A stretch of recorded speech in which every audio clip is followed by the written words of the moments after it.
Dahil matagal-tagal na rin na hindi ako napagwalis dito sa labas ng bahay, kaya for today's video ay sipagsipagan tayo. Maglilinis ako dito sa labas ng bahay dahil nga tingnan nyo naman ito sa labas ng bahay namin. Nilulumot na nga dahil nga laging naulan dito sa amin, pero buti na lang talaga at ngayon ay mainit na nga dito. Kaya yung ginawa ko ay nagsampay na muna ako dito sa labas ng bahay at mabuti na lang talaga at mainit na ngayon kasi nakapagsampay na ako dito sa labas ng bahay. At maganda din kasi talaga yung mga damit ay matutuyo sa sikat ng araw kasi mabango yung amoy. At dahil nakalaban ako nung isang araw ng mga light color at saka puti, kaya eto ng mga decolor yung nilabahan ko ngayon. Bago ako gumawa sa mga gawaing bahay, naasikaso ko na yung mga anak ko at nahatid ko na sila sa paaralan, kaya ako lang dito mag-isa sa bahay. Kaya kapag ako lang mag-isa dito sa bahay guys, ay talagang nakakakilos ako ng maayos dahil nga walang mga bata na nanggugulo sa akin. Kaya nagagawa ko talaga yung mga gawain dito sa bahay, kaso nga lang alam naman natin na kapag busy tayo sa mga gawaing bahay, ang bilis lang ng oras. At hindi ko nga namamalayan ng alas 9 na pala ng umaga, ang bilis-bilis lang talaga ng oras ngayon. Kaya binilisan ko talaga yung kilos ko dyan guys kasi nga hindi pa yan nakakalahati sa mga gagawin ko ngayong araw. At binunot ko naman eto mga maliliit na damo at eto na mga buhangin ay itinabi ko na. At wag nyo yung pansinin etong walis tingting ko dahil nga wala pa akong budget para mapalitan yan. Kasi nga guys, para kasi sa akin hanggat magagamit ko pa ay hindi ko muna yan pinapalitan hanggat kaya pa at magagamit pa. Kaya nung natapos na ako magwalis sa labas at natapon ko na rin etong mga basura ay pumasok na ako sa loob dahil nga nagaantay pa etong lababo ko at ang dami kong hugasin. Mga ginagamit ko kasi to kanina sa pagluto ko at etong namang mga plato ay mga pinagkainan namin to kaninang umaga. Kaya yung una kong ginawa ay hinugasan ko na muna etong mga ginagamit ko sa pagluluto. Kaya sa mga nagsasabi dyan na maganda yung buhay namin kasi nasa bahay lang kami at pahiga-higa lang, subukan nyo maging taong bahay para malaman nyo na hindi biro yung nasa bahay ka lang. Sa'yo nakaasa lahat ng gawain sa bahay katulad ng paglalaba, paghuhugas sa mga kinakainan, paglilinis sa bahay, pag-aalaga ng pamilya mo, pagluluto, lahat na kaibahan lang sa amin na nasa bahay lang ay wala kang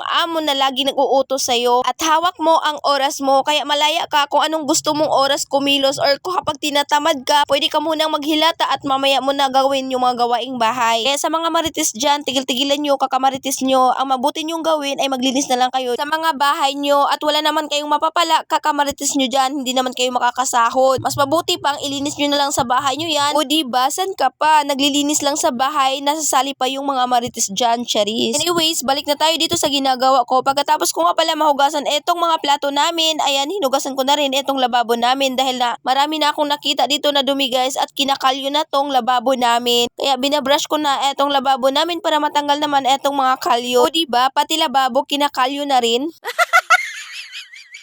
At pagkatapos ko naman maglinis dito sa lababo ay lumipat naman ako dito sa may sala namin. Ayan, tinanggalan ko na muna ng kortina dito sa may bintana namin dahil itong kortina guys ay ilang buwan na to dito at madumi na, kaya lalaban ko na muna to. Pinunasan ko na rin itong lamisa namin dahil nakalimutan ko nga pala tong punasan kanina. At tinignan ko naman ang oras, kung anong oras na ay alas 10:30 na pala. Ang bilis lang talaga ng oras at malapit ko nang susunduin itong mga anak ko at yung mga gawain ko guys ay kalahati pa lang ako, hindi pa ako natapos at mag-11 na. Kaya sobrang binisan ko na talaga yung kilos ko dyan para matapos kaagad ako before mag-11 dahil nga susunod ko pa yung mga anak ko at hindi pa ako nakaluto ng ulam nila ngayong tanghali. At marami nga nagsasabi sa akin na bakit ko pa daw ihatid at sundo yung mga anak ko, malalaki naman sila at marunong naman silang pumunta sa paaralan. Yung sagot ko lang sa kanila at hanggat kaya ko silang ihatid at sundo sa paaralan ay gagawin ko yun. Kasi nung maliit ako ay hindi ko talaga to naranasan ng ganitong pag-alaga ng magulang, kaya sabi ko kapag magkapamilya ako, yung mga anak ko ay aalagaan ko talaga. At mabuti na lang at nakapag-asawa ako ng mabait at masipag, kaya nandito lang ako sa bahay nag-aalaga ng aming mga anak. Kasi nung maliit kasi kami, wala lagi yung mga magulang namin sa bahay, kaya kami lang talaga sa bahay. Kasi laging binabantayan ng mama ko etong papa ko dahil nga